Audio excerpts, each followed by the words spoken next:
आपका बहुत बहुत स्वागत है आपके अपने चैनल गणेशाय वर्ल्ड में। दोस्तों, आज हम 12th केमिस्ट्री की यूनिट 3 को एक बार फिर से आगे बढ़ाएंगे और आज हम पढ़ेंगे दोस्तों एक इम्पोर्टेंट लॉ जो है कोलराश का नियम, कोलराश लॉ। दोस्तों, ये नियम हमारे लिए और हमारे एग्जाम के लिए बहुत इम्पोर्टेंट है। तो सबसे पहले दोस्तों हम ये समझ लेते हैं कि कोलराश नामक वैज्ञानिक ने अपना ये नियम क्यों दिया, क्या कारण था।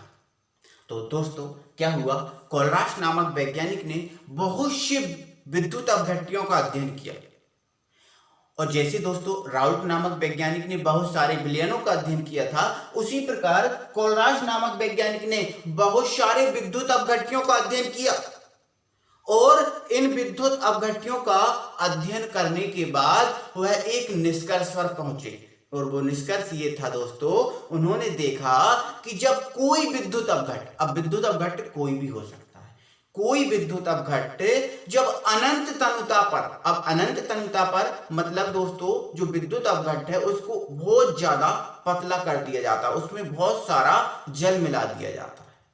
तो अनंत तनुता पर जब कोई विद्युत अपघट पूर्णतः वियोजित हो जाता है, मतलब दोस्तों जो विद्युत अपघट लिया है, जैसे मान के चलो हमने NaCl विद्युत अपघट लिया है, तो जब ये NaCl विद्युत अपघट में Na+ और Cl- ये आयन पूर्णतः वियोजित हो जाते हैं, मतलब जितने NaCl में Na+ और Cl- है वो पूरे विभक्त हो जाते हैं।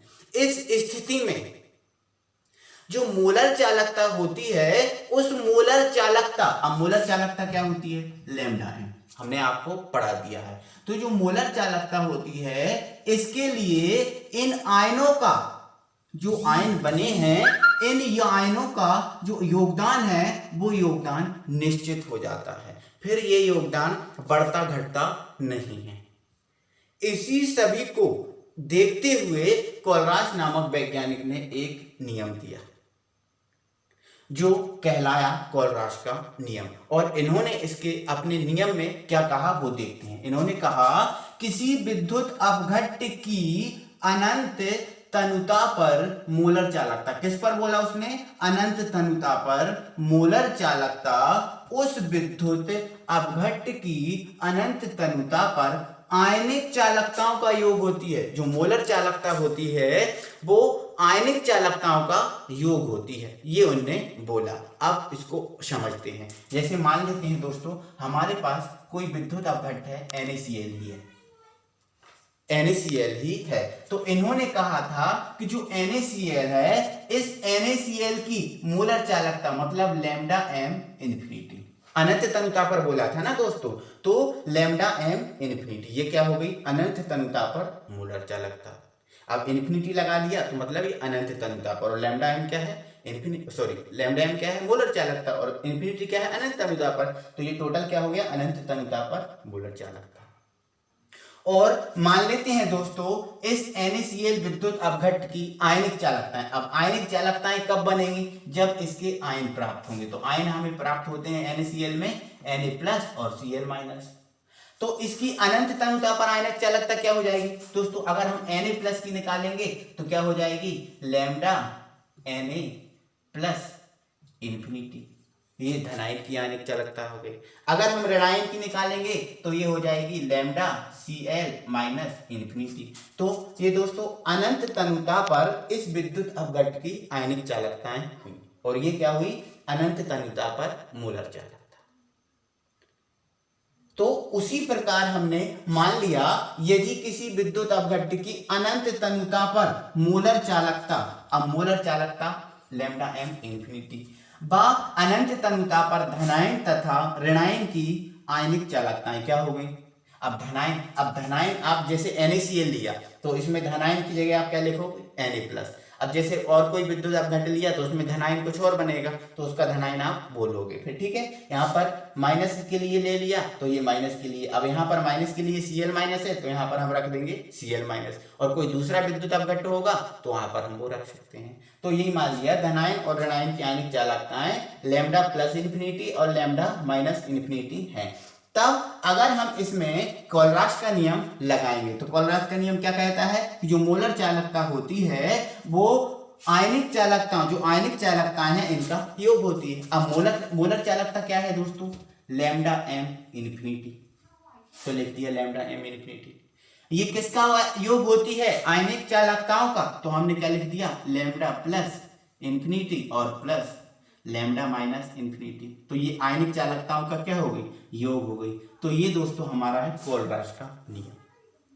अब कोलराज का नियम हम आपको किसी विद्युत अपघट पे लगाना बताते हैं, तो हम इसी पे बताते हैं। जैसे मान के चलो हमें NaCl पे कोलराज का नियम लगाना है, तो हम सबसे पहले क्या लिखेंगे, NaCl की मोलर चालकता। तो NaCl की मोलर चालकता क्या हो जाएगी, लैम्डा एम इन्फिनिटी, और यहाँ पर हम क्या लिख देंगे, NaCl। यहाँ पर क्यों लिख दिया NaCl, क्योंकि हम NaCl की निकाल रहे हैं।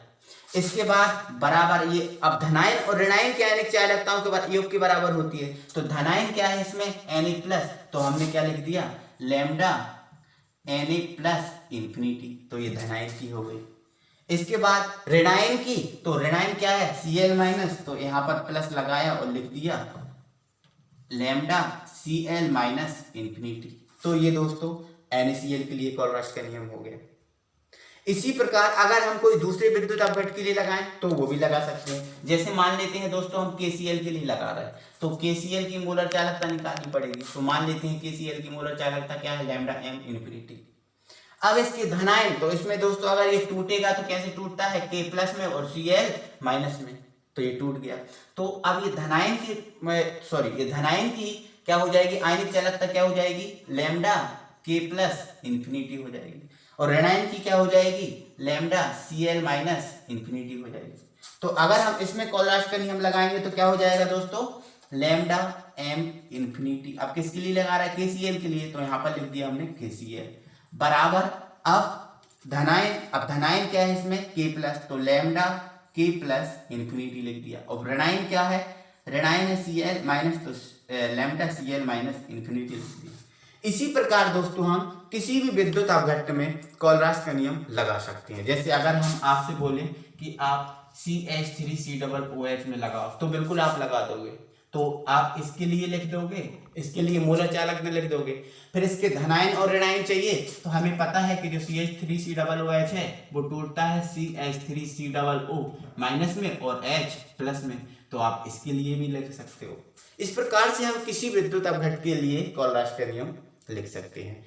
तो दोस्तों आई होप कि ये सब आपको समझ में आया होगा। और यदि आप कॉपी में अपनी लिखना चाहते हैं तो आप इसका स्क्रीनशॉट ले लीजिए और आप उसको फिर आराम से लिख सकते हैं। यहाँ से आपको लिखना है, ये सब चीज़ें आपको लिखना है, तब ये आपको उदाहरण लिखना है, तो यहाँ पर आप उदाहरण डालोगे, एग्जाम्पल डालोगे, और एग्जाम्पल मैंने आपको 2 बता दिए हैं, एक ये NaCl का और एक ये KCl का। चाहो तो आप और एग्जाम्पल बना सकते हो। तो दोस्तों आज के लिए हम बस इतना ही रखेंगे। दोस्तों यदि आपको वीडियो पसंद आई है तो वीडियो को लाइक और सब्सक्राइब करना ना भूलें। Thank you very much.